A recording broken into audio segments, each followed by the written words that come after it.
से एक्स बढ़ता जाएगा, कभी 1 नहीं आएगा, 1 के नज़दीक आएगा।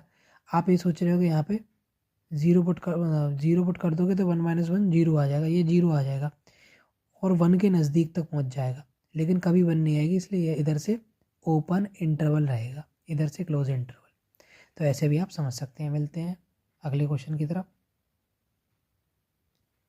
अब हमारे पास दे रखा है फंक्शन है एफ ऑफ एफ बराबर 1,1, 2,3, 0,-1, -1, -3। ये हमारे पास एक फंक्शन दे रखा है कि 1 की इमेज 1 है, 2 की इमेज 3 है, 0 की इमेज -1 है, -1 की इमेज -3 है।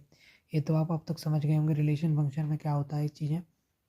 अभी फंक्शन कैसे डिफाइन है, z से z तक, यानी इंटीजर से इंटीजर पर डिफाइन है। यानी अगर हमने 1 डाला, 1 एक इंटीजर था, तो दूसरा जो आंसर निकल के आएगा, जो रेंज निकल के आएगी, वो भी इंटीजर होगा, जैसा कि आप देख पा रहे हैं। डोमेन इंटीजर है और रेंज भी इंटीजर है। तो हमारे पास फंक्शन एक तरीका तो ये इस तरीके से डिफाइन है, दूसरा कैसे डिफाइन है, एफ एक्स बराबर ए एक्स प्लस बी। तो ए और बी की वैल्यू निकालनी है, चलिए निकालते हैं इसे। तो देखिए हमने ये फंक्शन लिख लिया।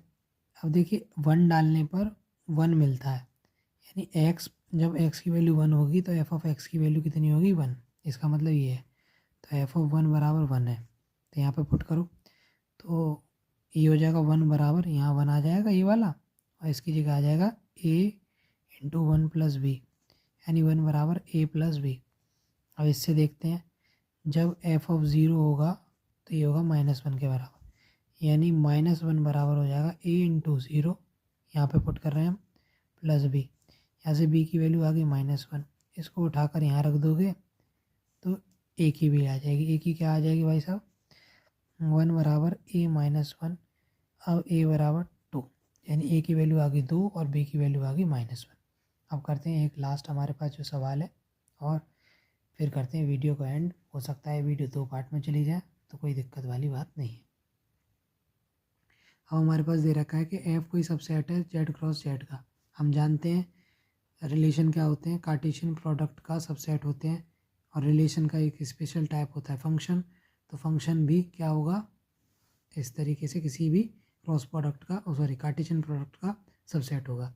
तो हमारे पास ये सबसेट दे रखा है, इस तरीके से ये डिफाइंड है कि अगर डोमेन में ए बी डालेंगे तो रेंज a प्लस बी निकल के आएगी। इसका कहने का मतलब ये है a और b क्या है, इंटीजर।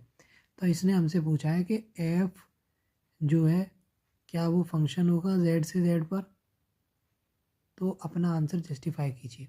तो करते हैं इसे, यहीं पर कर देता हूँ, बहुत छोटा सा है। देखिए z से z पे डिफाइन होने का मतलब है इनपुट भी इंटीजर लेगा और आउटपुट भी इंटीजर आएगा, और ये दोनों भाई साहब इंटीजर से आ रहे हैं।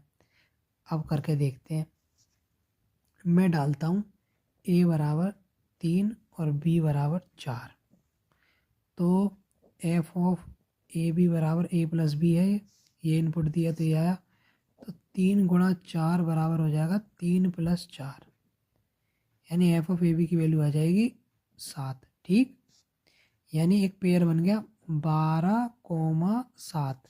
यहाँ से ऐसे चाहे मत लिखिए, चाहे आपकी इच्छा है, 12,7, यानी 3 गुणा 4 और 7, ये ठीक है। चलो और दूसरा अब लेते हैं एक पेयर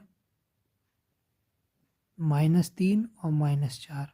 ठीक, अब अगर मैं इनको मल्टीप्लाई करूं, एफ ऑफ ए बी निकालूं जो कि a प्लस बी के बराबर है, तो 3 गुणा 4 क्या हो जाएगा, ब्रैकेट में हो जाएगा माइनस नहीं +12, क्योंकि माइनस माइनस प्लस, और ये हो जाएगा -3 -4 यानी -7। ठीक है, कहने का क्या मतलब है, एक पेयर बन गया 12,-7। अब एक चीज़ देखेंगे कि इसका और इसका पहला एलिमेंट सेम है, जबकि फंक्शन में हम क्या जानते हैं कि हर एलिमेंट की एक यूनिक इमेज होती है, हर एलिमेंट की एक यूनिक इमेज होती है, और पहला एलिमेंट कभी भी किसी भी ऑर्डर्ड पेयर का सेम नहीं होता फंक्शन में। तो ये फंक्शन की डेफिनेशन को अपोज कर रहा है, तो ये फंक्शन ही नहीं है। तो यही इसमें बताना था। तो इस वीडियो को यहीं एंड करते हैं, मिलते हैं आपसे अगली वीडियो में, तब तक के लिए बहुत बहुत धन्यवाद। मिलते हैं आपसे अगले किसी नए चैप्टर में, इसके बाद जो नया चैप्टर होगा उससे शुरू करेंगे। ये सीरीज़ कंप्लीट हो गई है, वीडियोस को देखते रहें और बताएं कोई सवाल हो तो कमेंट बॉक्स में। धन्यवाद।